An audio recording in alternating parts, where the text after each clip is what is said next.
বাদশা সুলাইমান আলাইহিস সালাম এক সময় তিনি বাইতুল মুকাদ্দাসের কাজ নির্মাণ করতেছিলেন জিন জাতিদের দ্বারা। এই মুহূর্তে মালাকুলে মাউত এসে আল্লাহর নবী সুলাইমান আলাইহিস সালামকে বললেন, ও আল্লাহর পয়গম্বর সুলাইমান, আপনার জন্য এখনই আসছি আমি আজরাইল, জানটা কিন্তু আপনার এখনই হারাইতে হবে, আপনি রেডি হয়ে যান। আল্লাহর পয়গম্বর সুলাইমান আলাইহিস সালাম আজরাইলকে বলেছিলেন, ভাই আজরাইল, আমি জিন জাতিদের দ্বারা বাইতুল মুকাদ্দাস নির্মাণ করতেছি, কয়েকটা দিন পরে আমার জান নিয়ে যান, বাইতুল মুকাদ্দাসের কাজটা একটু শেষ হয়ে যায়, হিসাব কিতাবগুলো তাদেরকে একটু বুঝে বুঝে আমি দিয়ে দেই। আল্লাহর ফেরেশতা হযরতে আজরাইল আলাইহিস সালাম বললেন, ও আল্লাহর পয়গম্বর সুলাইমান, একটুকু সময় আপনাকে দেওয়া হবে না, আমি বলছি এক্ষুনি আপনি রেডি হয়ে যান, প্রস্তুতি হয়ে যান।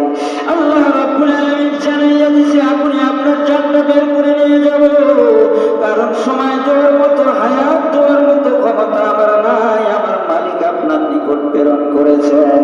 এই মুহূর্তে হযরত সুলাইমান পয়গম্বর আজরাইলকে বললেন, ভাই আজরাইল, তাহলে আমি তো দাঁড়িয়ে আছি, এই দাঁড়ানো অবস্থা আমি একটু বসে পড়ি।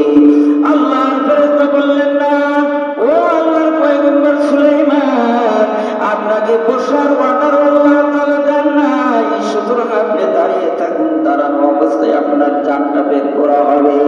আল্লাহর পয়গম্বর সুলাইমান লাঠির উপরে ভর করে দাঁড়িয়ে থাকলেন, তবে একটা দরখাস্ত করলেন আল্লাহর কাছে, মাবুদ, এই দুনিয়ার মাঝে আমাকে নবী করে পাঠিয়েছেন, গোটা পৃথিবীর আমি বাদশা ছিলাম, ও আমার মালিক, এই মুহূর্তে আজরাইল আলাইহিস সালাম আসছেন আমার জানটা বের করার জন্য, মাবুদ, আমি হায়াত চাই না, আমার মরণ হোক, তাতে আমার কোনো আপত্তি নাই, কিন্তু যতদিন বাইতুল মুকাদ্দাস নির্মাণের কাজ না হবে, নির্মাণ না হবে, এতদিন পর্যন্ত যেন আমি লাঠির উপরে ভর করে দাঁড়িয়ে থাকতে পারি। আল্লাহ রাব্বুল আলামিন বাদশা সুলাইমানকে বললেন, ও আমার পয়গম্বর সুলাইমান, আপনি দাঁড়িয়ে থাকবেন, অসুবিধা নাই, তবে এখনই আজরাইল আলাইহিস সালাম গেছেন আপনার কাছে, জানটা বের করে নিয়ে আসবেন, আর আপনি দাঁড়িয়ে থাকবেন লাঠির উপরে ভর করে, কোনো সমস্যা নাই। ও আমার মুসলমান ভাইরা, আল্লাহ রাব্বুল আলামিন যদি হযরত আজরাইলকে বলেন, আজরাইল, আমার পয়গম্বর সুলাইমান বসার মতো সুযোগ তাকে দেওয়া হলো না, তাহলে বলুন তো আমার আপনার জন্য ঘুমানোর সুযোগ দেবে কি? কি বলেন, দেবে? দেবে না। এই জন্য বাদশা সুলাইমান গোটা পৃথিবীর রাজত্ব চালিয়েছেন, এনার মরণের সময় তেনাকে দাঁড়িয়ে থেকে যদি বসতে না দেওয়া হয়, তাহলে দাঁড়ানো অবস্থায় তার জানটা বের করা হয়। আমার আপনার কখন, কোথায়, কি অবস্থায় যে মরণ হবে আমরা তো কেউই জানি না, কি বলে, ঠিক কিনা? এই জন্য মুসলমান ভাইদের আমার, আল্লাহ রাব্বুল আলামিন পবিত্র কালামুল্লাহ শরীফে বলেন, কুল্লু নাফসিন যায়িকাতুল মাউত, প্রত্যেক প্রাণীর কিন্তু মরণের স্বাদ ভক্ষণ করতে হবে, উপায় নাই, উপায় নাই।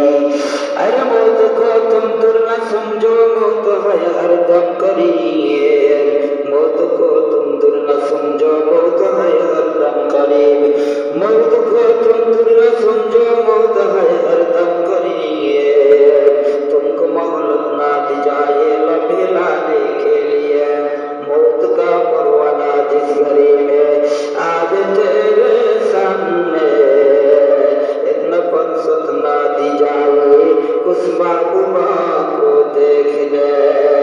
मुसलमान भाईरे আমার জানা নাই কোন অবস্থায় যে আমার মরণ হবে, ঈমান লইয়াই কবরে যাইতে পারবো না, ঈমান হারা হয়ে কবরে যাব।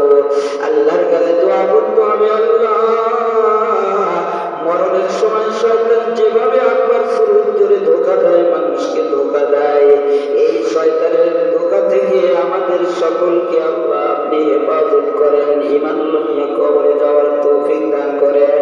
নইলে ঈমান হারা যদি কবরে যাই, কবর বড় ভয়ঙ্কর, আমার জন্য আছে কবর, আমার জন্য হাসরের ময়দান আছে বাবা, আমার আপনার জন্য আছে মিজানের পাল্লা, আমার আপনার জন্য আছে কিন্তু ফুলসিরাত। মানুষের জন্য আল্লাহ রাব্বুল আলামিন একটা না দুইটা নয় বরঞ্চ 5টা মামলা দায়ের করে রাখছেন। এই 5টা মামলায় পৃথিবীর মধ্যে একটা মামলা থাকলে তার যদি ঘুম হয় না, খাওয়া হয় না, ঠিক মতো বাড়িতে ঘুমাইতে পারে না, তাহলে 5টা মামলা নিয়ে আমি আপনি কি করে ঘুমাই, এ দুনিয়ার মধ্যে কি করে চুরি করে, এ দুনিয়ার মধ্যে কি করে ঘুষ খায়, দুনিয়ার মধ্যে কি করে মানুষকে ফাঁকি দেয়, এ দুনিয়ার মধ্যে কি করে মানুষকে নষ্ট করে, কি বলেন ঠিক কিনা? এই জন্য মুসলমান ভাইয়েরা আমার, আমি আপনাদের সঙ্গে আলোচনা করতেছিলাম, মরণ কাউকে খাতির করবে না বাবা। এই পৃথিবীর মধ্যে আর একজন আল্লাহ দ্রোহী একজন বাদশা ছিল, যার নাম ছিল বাদশা সাদ্দাত। যার নাম ছিল বাদশা সাদ্দাত আল্লাহর জান্নাতে যাবে না, নিজ হাতে নিজের টাকা পয়সা কোটি কোটি কোটি কোটি টাকা ব্যয় করেছে, জান্নাত তৈরি করেছিল, আল্লাহর জান্নাতে যাবে না। কিন্তু আল্লাহ রাব্বুল আলামিন বললেন, সাদ্দাত রে, তুই এক সময় তোর মায়ের স্তনের দুধ খাইয়া কিন্তু তোকে মানুষ করি নাই। আমি আল্লাহ রাব্বুল আলামিন তোকে বাঘের দুধ খাওয়ায় আমি আল্লাহ তোকে লালন পালন করেছি, বড় করেছি।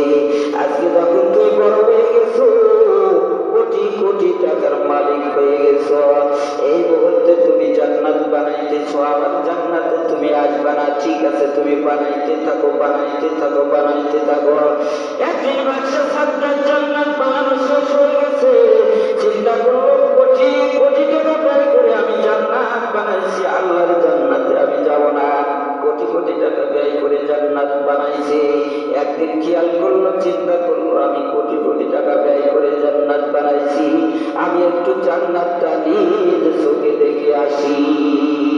এই জন্য বাদশা সাদ্দাত আল্লাহর দুশমন, নবীর দুশমন, মুসলমানদের দুশমন বাদশা সাদ্দাত যখন নিজ হাতে তৈরি করেছে জান্নাত দেখার জন্য, যখন জান্নাতের গেটের ভিতরে পা রাখবে, এই মুহূর্তে আল্লাহ রাব্বুল আলামিন ডাক দিয়ে বললেন, ও আজরাইল, আর তোমার দেরি করা যাবে না।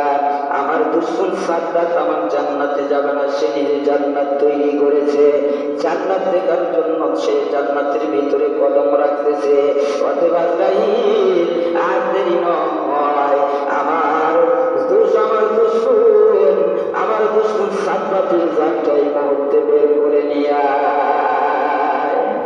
বাদশা সাদ্দাত জান্নাতের মধ্যে প্রবেশ করবে, বড় সোহাগ করে, বড় চিন্তা ফিকির করে, বড় আদর করে জান্নাত বানাইছে, জান্নাতের ভিতরে চলে যাবেন। কিন্তু বাহির থেকে আজরাইল আলাইহিস সালাতু ওয়াস সালাম একজন ফকিরের সুরত ধরে এসে কয়, সাদ্দাত, তুমি জান্নাতের ভিতরে পরে ঢোকো, তোমার সঙ্গে কিছু কথা আছে।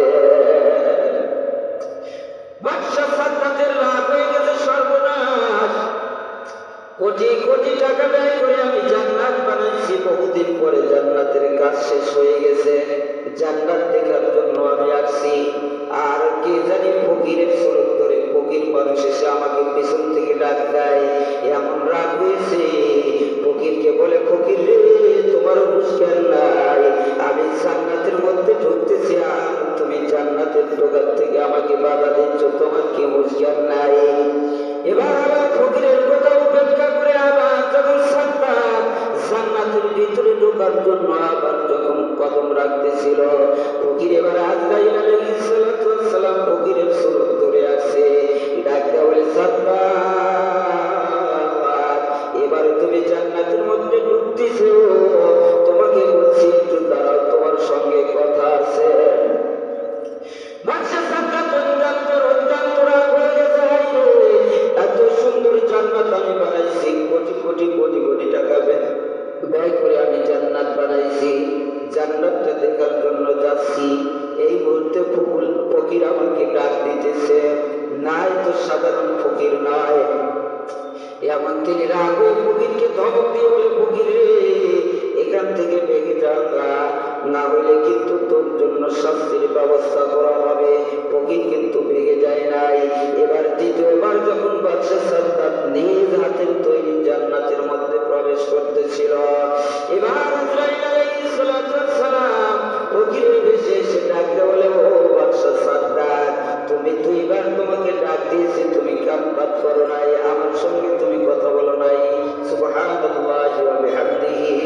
সুবহান